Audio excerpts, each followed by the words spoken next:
kita semua berharap bahwa pemerintah dalam hal ini punya mekanisme atau sistem, Mas Ivan, agar kondisi yang dilaporkan ke pusat itu tidak beda dengan apa yang terjadi di lapangan. Jangan sampai posisi siap Pak, aman Pak, kondisi sudah membaik Pak, yang di lapangannya adalah A, tapi yang sampai ke pusat adalah Z. Apa yang membuat itu bisa ada koordinasi yang menurut Anda timpang itu tadi? Sebutlah misalnya angka 90-an% itu dapatnya dari mana, kan kita butuh tahu Mas. Bagaimana mungkin angkanya sudah sampai 90-an% lebih, tapi ternyata masyarakat masih sangat sulit, bahkan di satu kecamatan aja itu masih membutuhkan genset, permintaan genset itu satu masih dibutuhkan oleh masyarakat yang 10-11 hari sudah tidak ada listrik. Oke. Belum lagi internet yang terputus untuk mengabarkan keluar bahwa kondisi mereka seperti itu sangat sulit. Akhirnya kebutuhan Starlink sebutlah misalnya itu baru hadir di hari-hari ke-10 dan 11. Kondisi masyarakat di hari ke-10 dan 11 dengan bantuan yang sangat minim. Ini kita bisa bayangkan bahwa back then misalnya di 2004 yang lalu dalam kondisi 2-3 hari boleh jadi ditetapkan sebagai bencana nasional, tapi satu hal yang pasti masyarakat yang terdampak tidak kelaparan. Oke, penanganan nasional kan statusnya, tapi kalau kemudian ada kasus semacam ini, pertanyaan muncul, koordinasinya dari daerah ke pusatnya gimana Mas? Ya, tentu koordinasi lintas KL, koordinasi antara pemerintah pusat dan daerah itu menjadi prioritas ya. Tadi kalau disampaikan jangan sampai ada perbedaan data di lapangan dengan yang dilaporkan ke Presiden. Saya rasa tidak ya. Pertama begini, Pak Presiden selalu mengupdate langsung setiap hari. Saya tahu betul itu bahwa Pak Presiden, Mensesnek, Seskap dan juga Panglima TNI, Kapolri, Kepala BNPB itu punya WA grup khusus. Setiap jam 6 malam itu Kepala BNPB selalu melaporkan dan selalu mengupdate penanganan bencana dan juga capaian-capaian pemerintah dalam melakukan percepatan gitu. Itu selalu diupdate gitu. Dan saya sendiri pun misalkan nih berkaitan dengan listrik, saya berkomunikasi dengan Korsek PLN, Corporate Secretary PLN. Tapi saya juga berkomunikasi dengan tim teknis PLN di lapangan gitu. Sehingga saya melihat betul bagaimana perjuangan dari teman-teman PLN itu di 3 daerah itu. Dan sehingga saya mendapatkan data juga, saya mendapatkan alasan kenapa yang dari 93% itu bisa jadi 88%. Saya mendapatkan penjelasan itu. Bagaimana dengan koordinasi di daerah? Karena begini, kalau kemudian dari pemerintah pusat semangatnya adalah mampu untuk menangani bencana ini, tapi kalau kemudian dari gubernur di level daerahnya saja mengaku tidak sanggup dan mau terbuka dengan bantuan dari luar negeri, saya sebut saja dari gubernur Aceh bahkan sudah membuka diri. Mereka tolong kita, masa kita persulit? Berarti ini ada yang kontras loh Mas, antara pusat dan daerah sikapnya beda. Gimana tuh? Ya begini, kita harus cek dulu timelinenya Pak Gubernur ini menyampaikan kapan gitu ya. Dan saya merasa bahwa pemerintah pusat sudah hands on kok dengan pemerintah daerah juga. Dengan penanganan bencana ini pemerintah pusat sudah serius sekali begitu loh. Jadi bukan berarti kita menolak, bukan berarti kita mempersulit ya. Ambil contoh misalkan soal penggalangan dana atau penggalangan bantuan butuh izin. Itu kan tidak seperti itu konteksnya. Sebetulnya Pak Mensos ini ingin menyampaikan bahwa penggalangan dana itu harus dipertanggungjawabkan. Oke, soal itu, soal masalah bantuan donasi itu kita bahas nanti. Cuman kalau melihat sikap dari Gubernur Aceh, dibandingkan dengan sikap dari pemerintah pusat, ini kalau mau dibilang Gubernur bandel nggak nih tidak mau patuh dengan arahan pusat?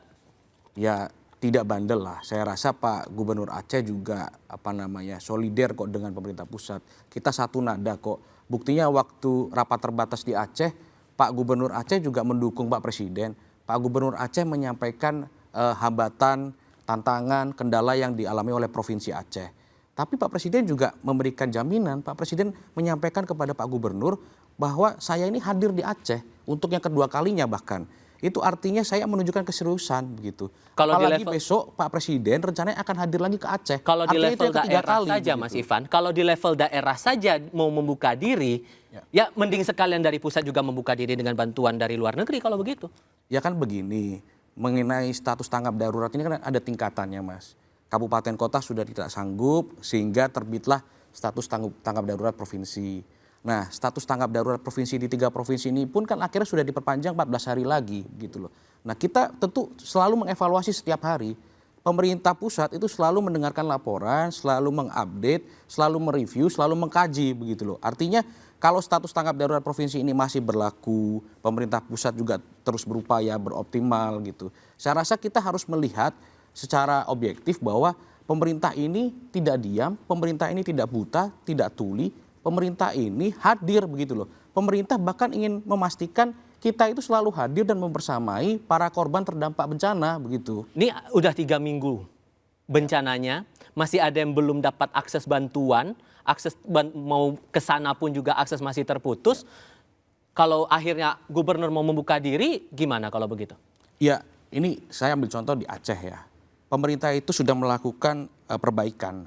Dari 36 ruas jalan nasional yang terdampak bencana di Aceh, 20 ruas diantaranya itu sudah ditangani dan dapat dilalui kembali. Artinya kan semakin hari pemerintah itu memperbaiki infrastruktur. Bahkan Pak Presiden sudah membentuk Satgas Percepatan Pembangunan Infrastruktur yang diketuai oleh Kasat, Pak Maruli. Artinya itu menjadi concern dari pemerintah soal perbaikan infrastruktur. Karena bagaimana kita mau mengakses daerah itu kalau infrastrukturnya tidak segera diperbaiki. Mas Ali mau nanggapin ya? Setuju Mas, bahwa dalam kondisi seperti ini tentu kita ingin cepat, tepat, masif. Ya. Tapi dengan hari ini adalah hari ke-16 setelah terjadinya bencana, tapi ternyata akses dari sebutlah provinsi, dari Banda Aceh menuju Aceh Utara itu masih harus menggunakan laut, ya di Pelabuhan Kerunggukuh karena ada satu jembatan vital di Bataili yang masih putus. Pertanyaannya adalah percepatan yang mana yang dimaksud, Mas? Artinya kita tadi yang saya sampaikan tadi, pembangunan infrastruktur itu kita terus bergerak, Mbak. Ya, artinya membangun jembatan itu kan bukan seperti Roro Jonggrang yang bisa dalam satu malam terbangun begitu loh. Misalkan jembatan darurat, jembatan Beli, itu aja butuh proses sekitar 2 minggu untuk membangunnya. Belum lagi kita bicara pengiriman jembatannya ini dari Jakarta dikirimkan ke sana. Itu kan juga butuh perjuangan. Artinya apa? Yang dilakukan pemerintah ini serius, Mbak. Bahwasanya progresnya masih belum optimal, progresnya masih belum 100%, kita akui dan kita minta maaf. Tetapi kita juga evaluasi diri, pemerintah juga evaluasi diri bahwasanya mekanisme ini juga harus dievaluasi. Ambil contoh, dulu mekanisme pengiriman bantuan itu sempat chaos. Ada beras yang dijatuhkan ke bawah lalu berantakan dan tidak bisa dikonsumsi.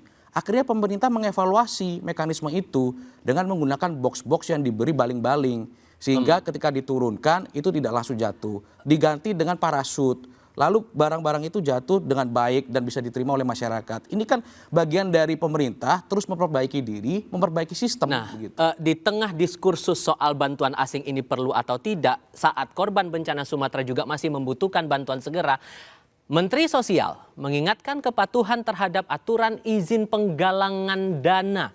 Apakah akan menghambat aliran bantuan?